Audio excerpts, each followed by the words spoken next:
Bonjour, combien de fois avez-vous évité une conversation difficile par peur de la réaction de l'autre? Mais je dois bien avouer que ça m'est arrivé bien souvent. Et pourtant, on sait aujourd'hui que l'impact de cet évitement est très lourd et très coûteux psychologiquement et en termes de performance.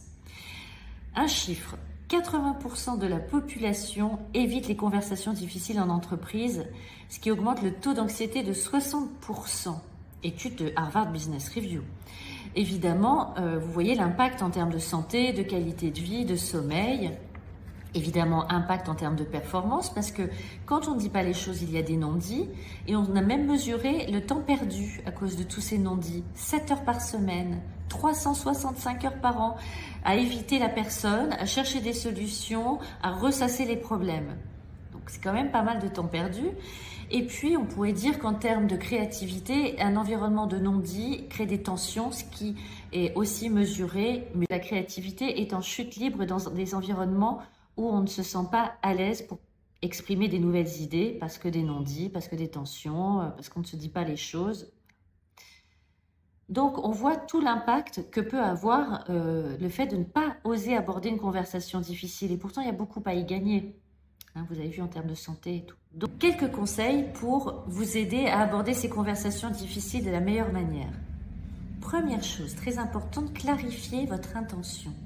Quelle est votre intention autour de cette conversation difficile? Aborder un besoin, un problème, la relation, et dans quel état d'esprit? Soyez dans un état d'esprit d'ouverture et de conciliation, de concorde. C'est quand même le meilleur moyen d'avoir un échange intéressant. Deuxièmement, choisissez un lieu et un moment propice à un échange. Troisièmement, commencez par parler de la situation en parlant de vous et de ce que cela implique, mais en commençant toutes vos phrases par « je ». Je me sens de telle manière. Donc, on verra dans d'autres postes des méthodes, OSBD, DESC, mais sans rentrer dans des méthodes particulières. Vraiment, là, commencez par dire ce que vous sentez ou ce que vous observez, puisqu'il faut que ce soit factuel. Donc 3, on parle de soi en parlant de je, on parle de manière factuelle et on n'accuse pas l'autre avec des tu es en retard, tu es mal intentionné, tu es bordélique, quoi qu'il en soit. Voilà, parlez de vous et de ce que vous observez et voyez. Quatrième chose, écoutez attentivement. Écoutez. Posez des questions ouvertes, laissez de la place à l'autre et reformulez ce qui a été dit pour que la personne se soit entendue. 5. Concluez. Concluez avec une reformulation, concluez avec de la gratitude pour ce moment passé parce que cet échange, si vous avez réussi à le mener dans un état d'esprit pacifié, d'ouverture, de respect de l'autre, il en sera sorti quelque chose. Peut-être une première graine, mais il en faudra peut-être poser d'autres graines avant d'avoir une belle récolte et une belle relation féconde, mais vous aurez commencé. Et donc ça vaut un remerciement. Déjà, commencez comme ça. Et puis, pratiquez. Et j'ai envie de vous demander, quelle est la dernière fois que vous avez eu une conversation difficile et qu'est-ce que ça vous a appris? Racontez-nous. Bonjour, combien de fois avez-vous évité une conversation difficile par peur de la réaction de l'autre? Mais je dois bien avouer que ça m'est arrivé bien souvent. Et pourtant, on sait aujourd'hui que l'impact de cet évitement est très lourd et très coûteux psychologiquement et en termes de performance. Un chiffre, 80% de la population évite les conversations difficiles en entreprise, ce qui augmente le taux d'anxiété de 60%. Étude de Harvard Business Review.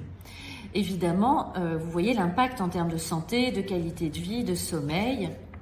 Évidemment, impact en termes de performance, parce que quand on ne dit pas les choses, il y a des non-dits. Et on a même mesuré le temps perdu à cause de tous ces non-dits. 7 heures par semaine, 365 heures par an, à éviter la personne, à chercher des solutions, à ressasser les problèmes. Donc c'est quand même pas mal de temps perdu. Et puis, on pourrait dire qu'en termes de créativité, un environnement de non-dit crée des tensions, ce qui est aussi mesuré. Mais la créativité est en chute libre dans des environnements où on ne se sent pas à l'aise pour exprimer des nouvelles idées, parce que des non-dits, parce que des tensions, parce qu'on ne se dit pas les choses. Donc, on voit tout l'impact que peut avoir le fait de ne pas oser aborder une conversation difficile. Et pourtant, il y a beaucoup à y gagner. Hein, vous avez vu en termes de santé et tout. Donc, quelques conseils pour vous aider à aborder ces conversations difficiles de la meilleure manière. Première chose, très importante, clarifiez votre intention. Quelle est votre intention autour de cette conversation difficile? Aborder un besoin, un problème, la relation, et dans quel état d'esprit? Soyez dans un état d'esprit d'ouverture et de conciliation, de concorde. C'est quand même le meilleur moyen d'avoir un échange intéressant. Deuxièmement, choisissez un lieu et un moment propice à un échange. Troisièmement, commencez par parler de la situation en parlant de vous et de ce que cela implique, mais en commençant toutes vos phrases par « je ». Je me sens de telle manière. Donc, on verra dans d'autres posts des méthodes OSBD, DESC, mais sans rentrer dans des méthodes particulières. Vraiment, là, commencez par dire ce que vous sentez ou ce que vous observez, puisqu'il faut que ce soit factuel. Donc, 3, on parle de soi en parlant de « je ».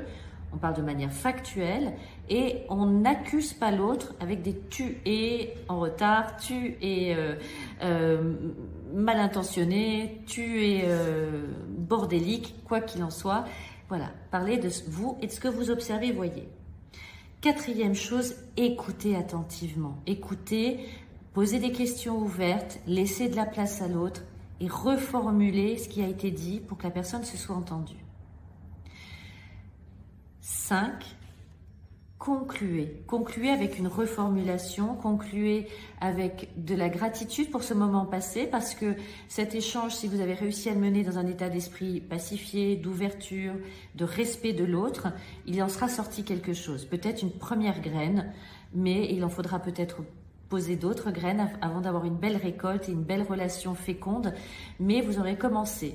Et donc ça vaut un remerciement. Déjà, commencez comme ça. Et puis, pratiquez.